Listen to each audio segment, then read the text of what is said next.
John Richards. I am a member of the Legislative Action Committee. I am the managing partner of Ball Janik, I would be remiss to thank our chapter president, who we just heard from, for all his hard work for the local chapter.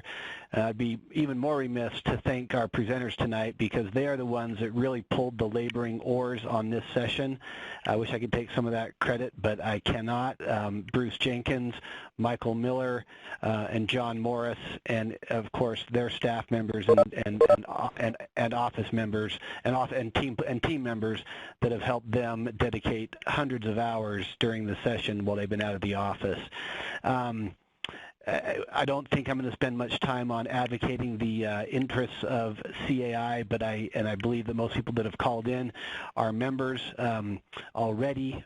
We are certainly proud to be part of this Utah chapter, and I personally am proud to be part of the CAI LAC, Legislative Action Committee, and know these fine gentlemen that are going to be presenting tonight. And I'm going to sort of act as an MC to kind of keep the conversation flowing. I have got a couple questions about the bills themselves. Most of the bills passed. We're going to start with one that perhaps had some interesting history, and we'll talk to Bruce Jenkins here in a second about what happened with solar panels, solar access issues, and perhaps what we're going to see in the future. So, Bruce, if you're available, if you can hear me, why don't you go ahead and take the floor on HB 451, and maybe start with the current status, what happened to it in session, and then what we can expect to see in the future. HB 451 did not pass. It did not make it out of committee. The bill had been modified just prior to going to committee. The members of the LAC had met with the bill sponsor, Representative Snow, prior to the committee meeting, raised some concerns and questions. Given the shortness of time and trying to get this sensitive bill through the session, there just wasn't time to address all of the issues. So at committee, a number of members of the LAC attended, John Morris, Jill Canlin, and others, to let the committee know of the concerns within the community association industry. As a result, the bill was held and didn't pass from committee, and there's currently discussion going on about scheduling a meeting between the two differing sides. And when I say the two differing sides, Vivint, who is a marketer for solar panels and solar panel installation, they had also attempted to introduce a bill this session to deal with solar panels, and the LAC had introduced a competing bill. And I'll go through a little bit more about that as I go through the history, but scheduled on April 11th is a meeting at the Vivint headquarters with members of the LAC, myself, I think John Morris may be there, Representative Snow, I believe, is planning on being there, and we'll talk about what could be done with solar to make acceptable regulations that would allow for some new bill next session, next year. Part of the challenge is in meeting, industry desires, the desires of several Utah legislators to see anything that will help with clean air, whether solar panels do that directly or indirectly can be debated, but anything that can assist with reduction in the use of fossil fuels is encouraged, and so there will be, I think, continued interest, if not pressure, to do something with solar panels. It may be similar to what is often referred to as OTARD, the over-the-air reception devices, the dishes, and how eventually legislation was passed that would not allow associations to prohibit the installation of dishes of 3 meters in size and less. I think that something like that will occur within the solar panel market. So the way this came about is a year ago, so in 2014, Representative Snow contacted me and said that he might be interested in doing something with solar panels. nothing happened that year. There was some discussion early in the year, but it didn't progress. Then in the fall of 2015, during one of the LAC discussions, I raised the issue of maybe we should get ahead of the ball game with solar legislation because it is coming throughout the country, and a number of states have already addressed it, and maybe we should present our version before we had to fight off and defend another's version. So with the LAC's guidance, I prepared proposed legislation which would have allowed solar panels only on single-family detached residences and nothing on attached townhomes, condos, or any other attached product. We, as a LAC, approached Representative Snow to see if he would run that bill in this current session, and he said he would. So we provided him the draft. He then went to open up a bill file and found out that Representative Brad Wilson, who is the House Majority Assistant Whip Leader, had already opened up a bill file for Vivint. And being in leadership, Representative Wilson asked Representative Snow, who's a little bit newer at the House, to run the bill and to try and find consensus between Vivint and the LAC. The problem with Vivint's initial bill was it provided that any restriction by a homeowners association that would result in a cost increase of $500 to the installation of the panel would be deemed unreasonable, or any restriction that would decrease the maximum efficiency of the solar panel would be deemed unreasonable. LAC obviously didn't like that position and found it too broad. In fact, it was broader than any other legislation I'd seen in any of the other states. So we worked with Representative Snow. I provided him legislation from the states of Washington, West Virginia, Maryland, California, and Hawaii as being a bit of a representative sample of what was done. Most of those states allowed associations to regulate solar panels, provided that the regulations did not significantly increase the cost of installation or significantly decrease efficiency. What was significant wasn't defined. It was left up to the association and the industry essentially to determine. Hawaii was the only state that I had found where those limits were set, and Hawaii had determined that any cost increase over 15% would be unreasonable. The efficiency decrease above 25% would be unreasonable. Washington State also had language about aesthetics, no solar panels in the front yard areas and being able to limit the height of the panels on the roof lines, et cetera.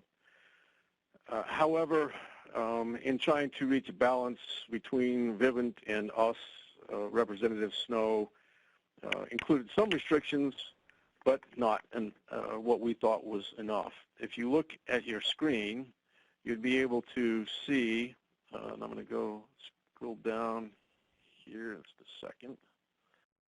I can get there. Let's go to paragraph 4. You can see that the cost increase went from $500 to $750, and the decrease in efficiency was set at 15%. Those numbers, again, seem to be too light and didn't give us, the association, enough control. If you look at section 5, there were some restrictions that an association could do. They could prohibit installation in common areas. However, an association would likely have to amend their governing documents to take advantage of that prohibition. This is an enabling statute which allows the association to do it because they may do it, but if they don't enact such CC&R amendment, one could argue that they could not prevent those because they didn't take advantage of it. Anyway, the next thing, you could regulate and make the lot owner pay for the cost of repair and maintenance, and you could require the lot owner to indemnify the association against any damage. A couple of other restrictions that are a little less significant, but what it doesn't talk about is, again, aesthetic concerns. You know, do we want solar panels along all the front roof lines? What happens when the solar panel has outlived its useful life? Who's responsible to remove and take it down? Do these removal requirements, the indemnity requirements, do they pass on from the current lot owner to the future lot owner? A number of those concerns just haven't been addressed within the bill. So the idea, again, is to spend time during the summer to have discussions and see if there can be some consensus reached, to see if the concerns of the homeowners association groups can be appropriately implemented into the legislation. Vivint wants to get a jump on that. So again, on April 11th, there will be a meeting at their offices to begin the negotiations and discussions. It would be helpful for those who have any concerns to send those through to the LAC. There's LAC has a web page. You could email us there, or you can talk to any association attorney or property manager, and they can feed those concerns or questions to the LAC so that we will be able to address that. That is basically a wrap on HB 451. And with that, I'll turn the time back over to John Richards so that he can introduce the next speaker. Thank you, Bruce. Thank you very much again for going over HB 451. I don't see any comments popping up. If they do, I'll interject them.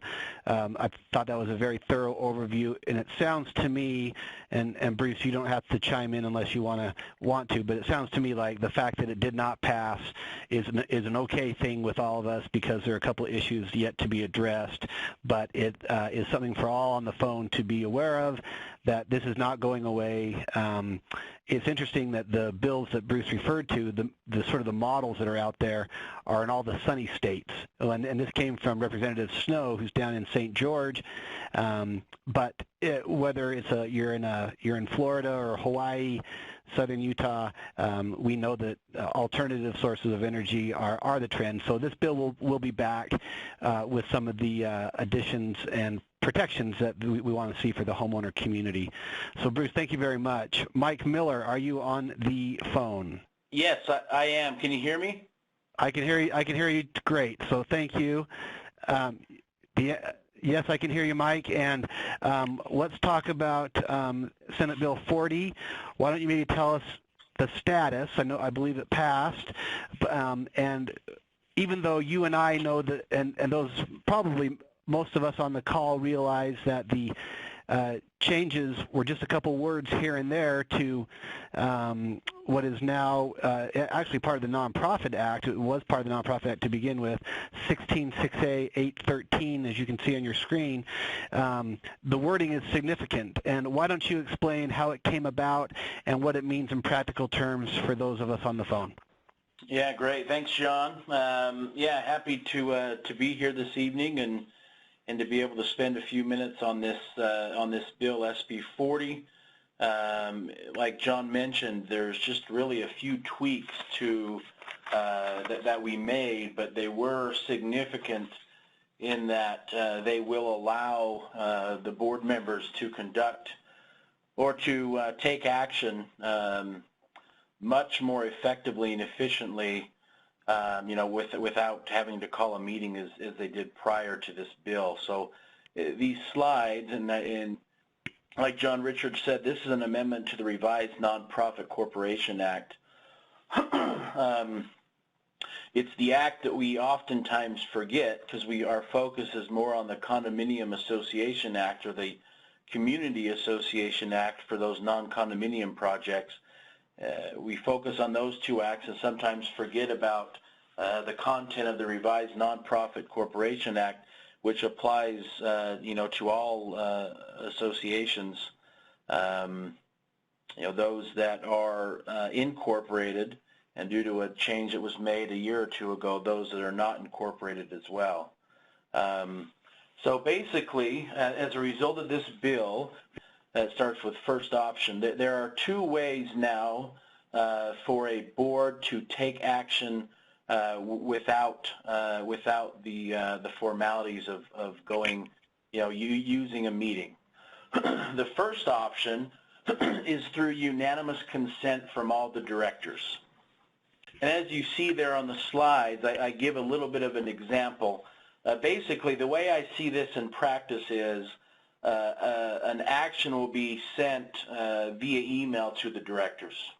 It is proposed that, in this example here, that the board levies a fine against John Doe pursuant to our schedule of fines because he failed to pick up his dog's waste last night during their walk.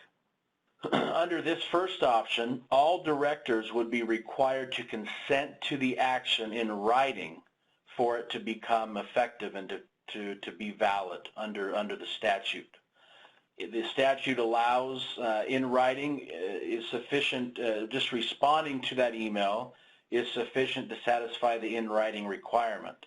So for example, as you see there, I respond saying, I so approve the fine against John Doe as described in the proposal.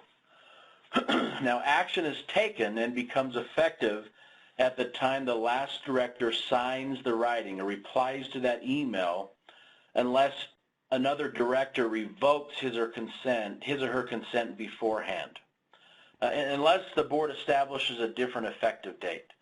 So in other words, when all the directors consent to that proposed action, it becomes effective unless one of the directors fails to consent or revokes the consent. And the difficulty with this first option is that it requires consent, a specific in-writing consent from every single director. So if one director is out of town in Europe, not checking emails, whatever, it would hold up the board from being able to do this. In addition, in that last bullet point on this, it provides a buffer as well in that, it only takes one director to say, no, this shouldn't be, I don't want to handle this outside of a meeting. I request that we have a meeting, and then the association have to call a meeting to handle that matter. So that's the first option. I think the takeaway, again, is unanimous consent from all directors to approve the action to be taken. This is the part that was changed in the bill. In that first bullet point, you'll see this option is allowed unless otherwise provided in the bylaws. That was one of the main changes that we made, and we being the LAC, made to this bill, is we wanted this to be effective for every association unless their bylaws prohibit it, whereas before it was only allowed if the bylaws allowed it to work this way. So that was the key. Even just those small words really had an impact on this bill. This bill last year was put forward by some nonprofit corporation attorneys that represent large corporations that have, a simple time amending their bylaws. So for them, it would be easy to amend the bylaws to incorporate these requirements, whereas for an association whose bylaws often require consent from a majority or sometimes even 2/3 of owners, it would have been much more difficult. So that was the intent really of the LAC, is to make this second option applicable to all associations without having to amend your bylaws. So let's review these bullet points to talk about how this works. So this option, a director will, just like he did before, propose consent to an action. They'll email, the proposal to all the board members, and this time it requires, the email requires a specific notice and certain requirements under that notice. It's called notice requirements. This is what that notice has to state. And just backing up really quickly, the key difference between this option, the second option is it does not require unanimous consent from the directors. And it also allows a matter to be approved even if all the directors do not respond. So that's the key difference with this. So this notice sent out to all the directors has to state specifically the action that's proposed to be taken, the time by which the director must respond to the notice.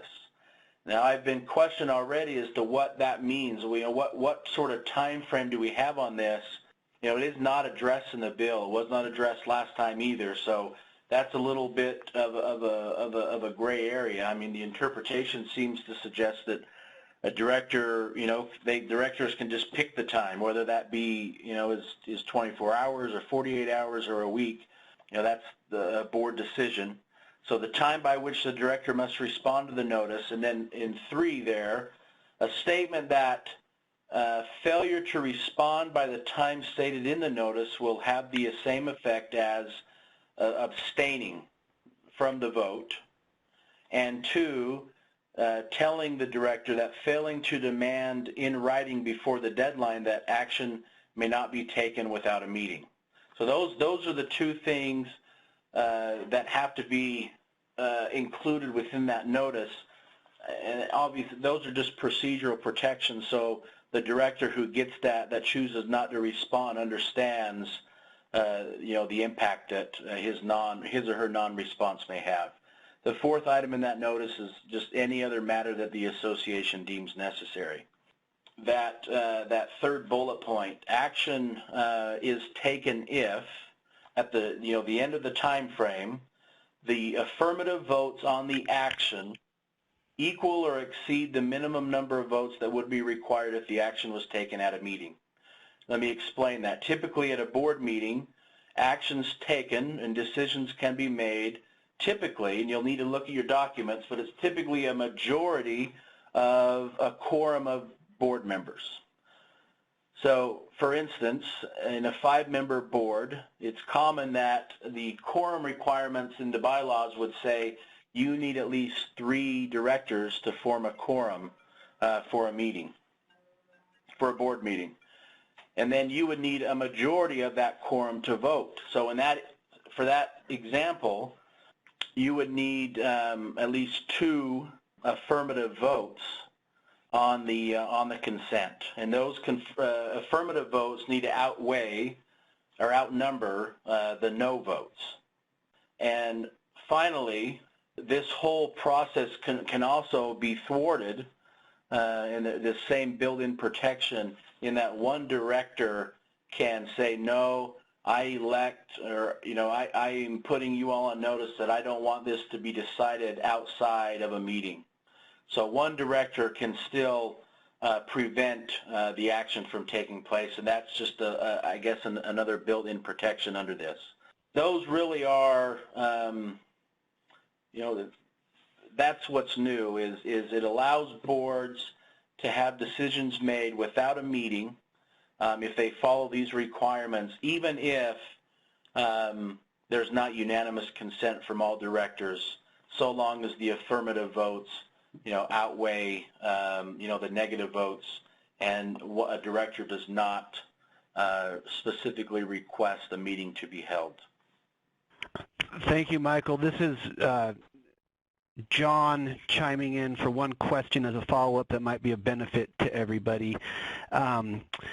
So the first option that you went over in your slide, that's there no matter, that didn't change. That's still the statute, unless, like you pointed out in the second option, it's otherwise provided in your bylaws. And the way I've often construed unless otherwise provided in your bylaws, and I just want your take on this because I think it might be of benefit to many, is could you read that little quotation to mean unless otherwise prohibited in your bylaws? For example, if my bylaws are silent on action without a meeting, well, it's not provided one way or the other. It's not prohibited in the bylaws. Can I exercise option number 2, or am I stuck with option number 1 only if my bylaws are silent? action without a meeting. Yeah, it would be my interpretation that you could use this option, since it is not, your bylaws are saying that they're not specifically prohibiting this action for moving forward. And just so you've heard it from me, I've always interpreted it the same way, that unless your bylaws state that you cannot do it, that clause is an authorizing clause that allows this to occur. So I think we're in agreement there, and it's an important change, because I would guess that many associations have operated with less than a unanimous requirement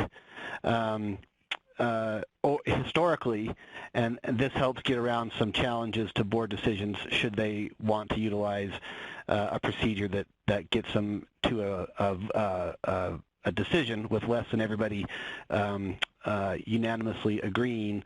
But like you pointed out, some people can still defeat that should they demand that an action be taken with a meeting. So very good. Thank you very much for the explanation. I think it's a huge, even though it's a small portion of language that was changed, it has huge impact in our industry. I don't see any comments popping up, so that will take us, unless, Michael, you've got anything else you want to add to that, that'll take us to House Bill 255, and I believe John Morris was heavily involved with the next two bills. John, are you there, and can you talk HB 255 and start with the status, and then give us an overview, please? He had a mediation that went a little long. He was hoping to get back, but it sounds like he hasn't made it. I will. This is John Richards. If we can maybe pull this up, I would love for anybody to chime in that has a little more firsthand knowledge of some of the negotiations that went on. But my understanding is that House Bill 255, passed. It incorporates several parts of the Condominium Act from the definition section and other portions thereof, 57.8.13 as an example. But the issue that comes to mind immediately, and again, please feel free to add to this, was the developer lobby was pretty concerned about when a unit becomes a unit, when they are responsible for assessments, and when they are responsible for voting. There's a couple of cases in Utah right now. They're several years old now, and they somewhat contradict each other. One basically says that it's not until you have four walls and a structure built that you have a unit for assessment and voting purposes. And there's another case up in northern Utah that actually found a unit when there was it was an unconstructed condominium unit. And so this is an attempt to reconcile all of that. And the definition of unit, if you have the bills in front of you, it falls in, I believe, 57A.13. And someone correct me if I'm wrong. Maybe it's still in the. I'm scouring my. Is it still in the definition? It's still in the definition section. Yeah, still in the definition section, John.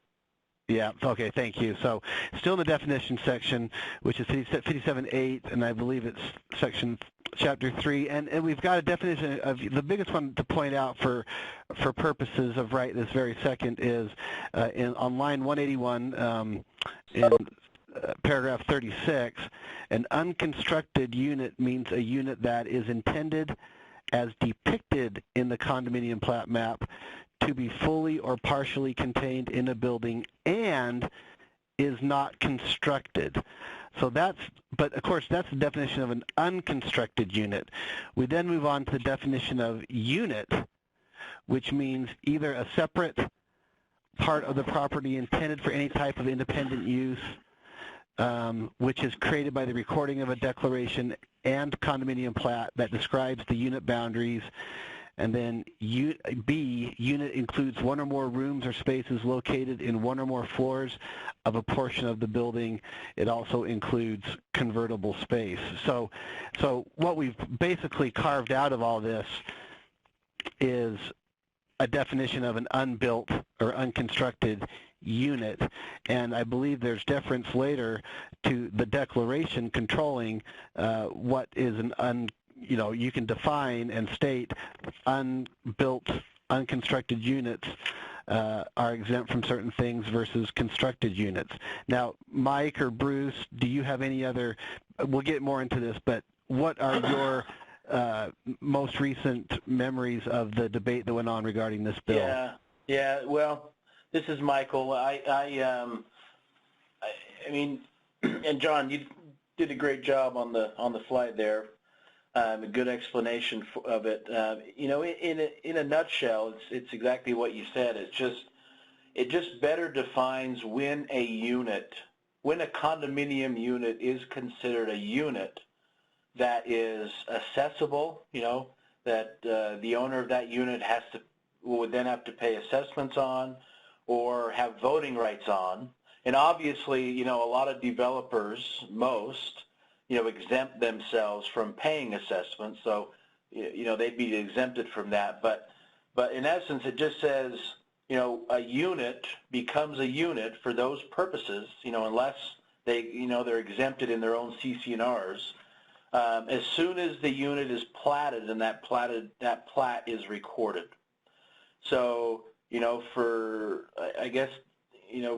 those developers that aren't careful, they'll be paying, they could be paying assessments, a lot sooner than they would have otherwise thought. But at the same time, it clarifies that the developers will have voting rights on all of those units that are platted but not constructed. And I think that's probably the main reason why the development industry pushed this legislation.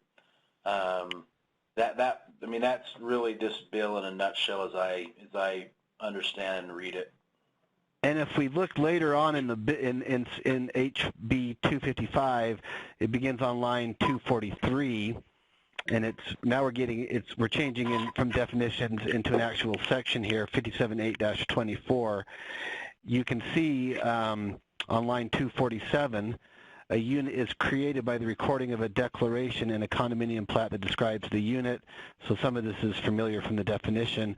But as we read on, an association of unit owners shall, according to each unit owner's respective percentage or fractional interest in the common areas, distribute the common profits amongst the unit owners, except as otherwise provided in the declaration. For unconstructed units, assess the unit owners of the property, property's common expenses, and make voting rights available to the unit owner. So the key line there is except as otherwise provided in the declaration for unconstructed units. That's where a developer now has, if they're savvy, and this came a lot heavily pushed by the developer lobby, that they can exempt out assessment obligations, if I heard you correctly, Michael, yet still have voting rights for unconstructed units. Is that what I heard you say? Yeah, I think it still allows that to happen. I think Again, I think the key takeaway is just simply, when a unit can be a unit for both assessment purposes and voting purposes. I have an association that's been battling this. This legislation will actually really help them. Where, and I don't know exactly how it happened, but it's a condo project, and the developer sounds like went bankrupt, and some individuals came in and bought. I mean, you don't buy lots in a condominium setting, but bought, I guess, rights to build it was only like 3 or 4 condominium units and never were building them. And there would be, key question was, well, should they be paying assessments on those units that weren't built but were part of the plat?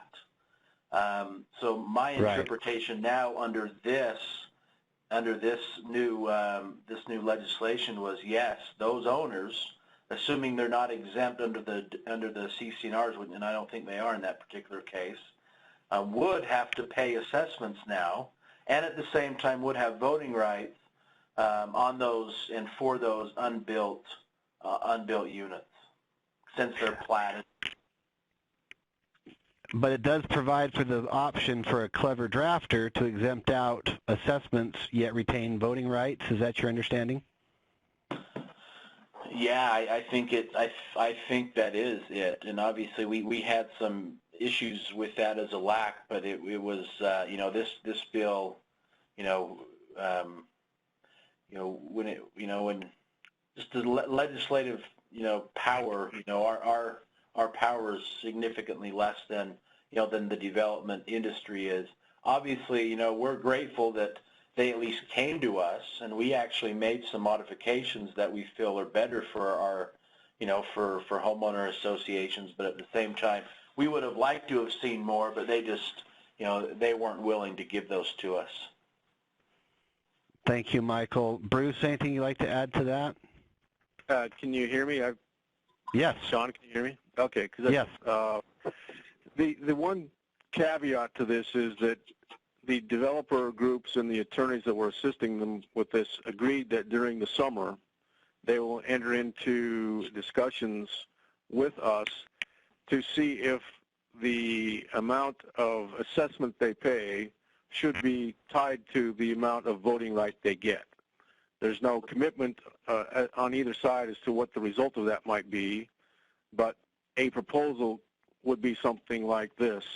If you pay half the assessment, perhaps you only get half the voting right. If you want to have a full, if you're drafting your CC&Rs and you want to protect yourself as a developer, if you want a full voting right, then maybe you pay full assessment, or at least some portion of the overall assessments. So there will be discussion during this summer, and the thought would be to see a tweak to this next year. Yeah, and I think we realized that the developer lobby, like Michael pointed out, had momentum already with this bill. So I know that we all haven't seen the original version. This is a compromise version that still needs some additional tweaking because I don't think anybody likes the concept of perhaps having a condominium unit unconstructed yet having voting rights, because that could really affect declarant control periods and things like that. But like Bruce pointed out, there's an agreement to have a sit-down meeting soon so we can start making some more equitable changes to this bill. But it was well down the pipeline when we got invited to the table to discuss it, and we've come up with a compromise that we can live with for a session. As part of this same bill, we have, again, HB 255. Now we're talking period of administrative control in the non-condominium realm, 57.8A 502. Most of you know about turnover, declarant control, all of those good terms that are in your documents and that you've had to live through. On line 278, I'll just read it. During a period of administrative control, except as provided in 2A, a declarant may appoint the declarant's officers, employees, or agents as members of the board. I think that's maybe a superfluous provision. Many CC&Rs already state that. I think the point was that the developers wanted to make sure that it was clear that they were avoiding a conflict of interest by allowing their officers, employees, and agents, which sometimes are their family members, as members of the boards that they create until the turnover period as either defined by statute or defined in your CC&Rs. In a non-condo, that's 60 days after 75 of the lots have been conveyed to lot owners other than the declarant. But I don't understand this bill to be any more than a clarification of who can sit on a declarant-controlled board. Does anybody else from LAC see any other consequences to that bill? No, this is Michael again. We really, at least we really couldn't figure out why they wanted this, this added, since, it seems obvious, at least to me, that, as long as the developer reserved the right to appoint, directors and board members to the association. I was going to say the lobbyist, Mike Ostermiller, the lobbyist for the developer group wanted to make this clear, and so, as you said, John, it's probably unnecessary. It's already provided for in most declarations, but to keep relations good and because it didn't hurt anything that currently existed, it was added in. Yep. So thank you both, Michael and Bruce, for your comments on that bill. I think it's one that we can all certainly digest easily. Some of the motives are not harmful to our industry, and Bruce hit the nail on the head with a large part of this, of politics in general, I guess maybe by its own definition, is keeping, either your friends or your enemies as close to your chest as possible in case you need to rely on them later. And we do need to be on good terms with the home builders lobby. Now, what I'll do for HB 273, this passed as well. I'm going to set the stage of the problem. I'll invite Mike or Bruce to add some comments, and I can go over the text. But the history, for those of you who haven't heard what generated this bill, and this is through CAI and through our LAC, is really, really fascinating. And I think you'll understand the problem once I identify it, and then I'll invite upon our LAC friends to embellish a little bit. But, in the last year or two, we've had a big push in our legislature, in our condominium and non-condominium statute, for an equal treatment clause of owners and then owners who rent. In other words, even though it's not your classic discrimination, and by the way, we're talking about 57.8, which is the Condo Act 8.1, but the push has been not to treat owners who rent that much differently than owners who do not rent. And that does, in part, that comes from CAI and our group, but it's creating, there's a lot of case law that's cropping up around the country where it's talking about if you create and treat owners who rent differently than owners who don't rent, in other words, owners who have tenants, you've created a new form of ownership or a class of ownership, and although it's not a federally protected class, some courts have ruled that there's been discriminatory treatment against tenants. Now, one of the things that we've had in place, at least for the last year or maybe 2 years, was an equal treatment requirement under the rules that basically said, hey, any rule that applies to an owner also applies to an owner who rents their property. The practical problem that we came across, and I know that John Morris experienced this firsthand, was that you would have somebody, let's say in a desirable community, maybe that was more frequently used for weekend or nightly rentals, and all of a sudden the people that rented the property decided, well, now that I'm here for the weekend, and because of this equal treatment policy in Utah, I, the tenant, can't be treated differently than an owner who's residing here or that's using the property in the manner that they've chosen, whether it be occasionally because it's a vacation property, what have you. But I, the tenant, decide that I want to rent out the very, very nice clubhouse. And not only do I want to rent it out, I want to bring 500 guests to my clubhouse and to hold my wedding wedding reception or my daughter's wedding reception.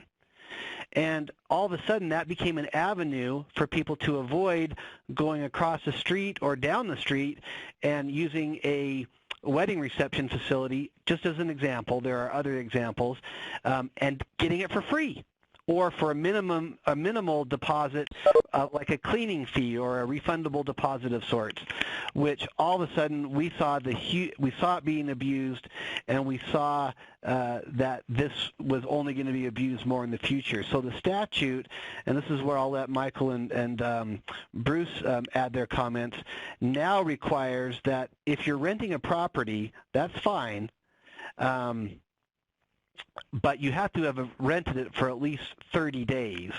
You can't do it this nightly or short-term rental strategy and then take all advantage of the common amenities. It has to be for a term of or let's see, let me back up.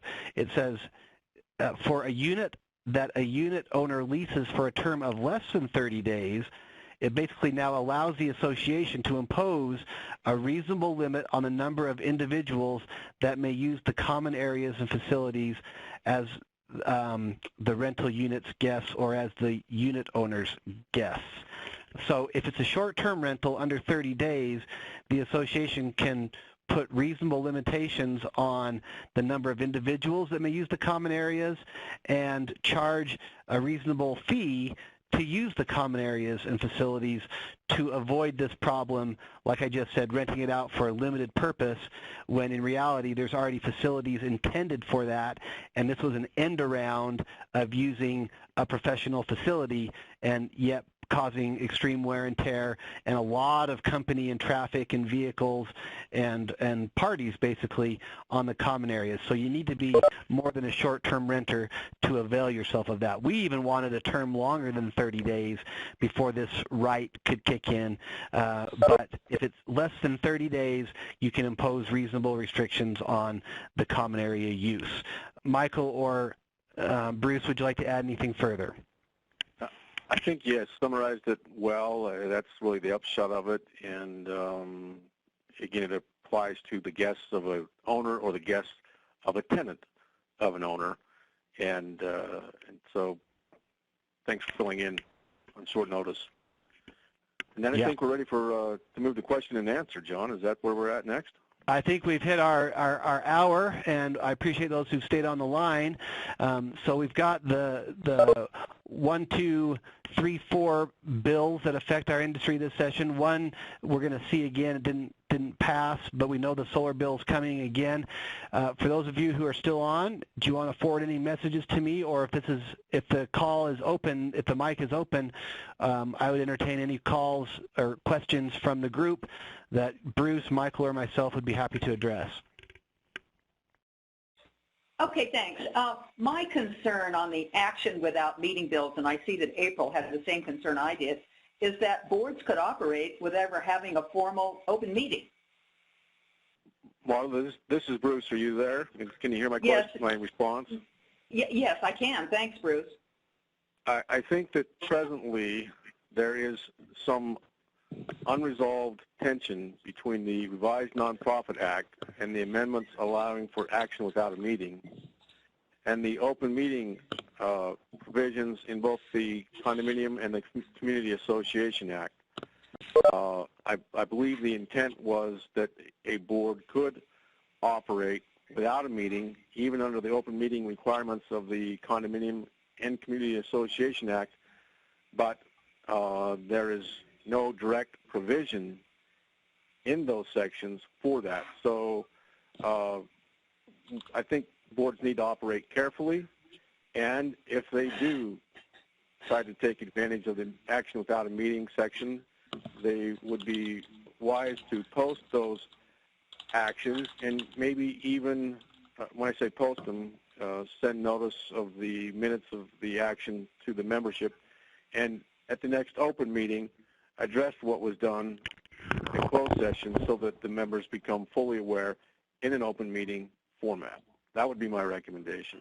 Yeah, I think that makes a lot of sense, because I think that we try to advocate for open meetings as much as possible, and this to me looked like a way to, and there are boards who don't want to operate openly, and this would way to close that. Marla, this is John. Can you hear me? I can. Thank you. Okay. The other thought that I had in addition to Bruce, because you're right, it potentially allows, just from a straight reading of the open meeting statute, which was recently passed, and then this provision, it could appear that there's an end around the whole open meeting concept, and that would defeat what we worked hard to get passed last time. So what I've been telling people is exactly what Bruce just said, is if in your next open session, you better darn well indicate what was voted on and have that in the open session portion of the meetings if you did something by action without a meeting. And the only other time I'm comfortable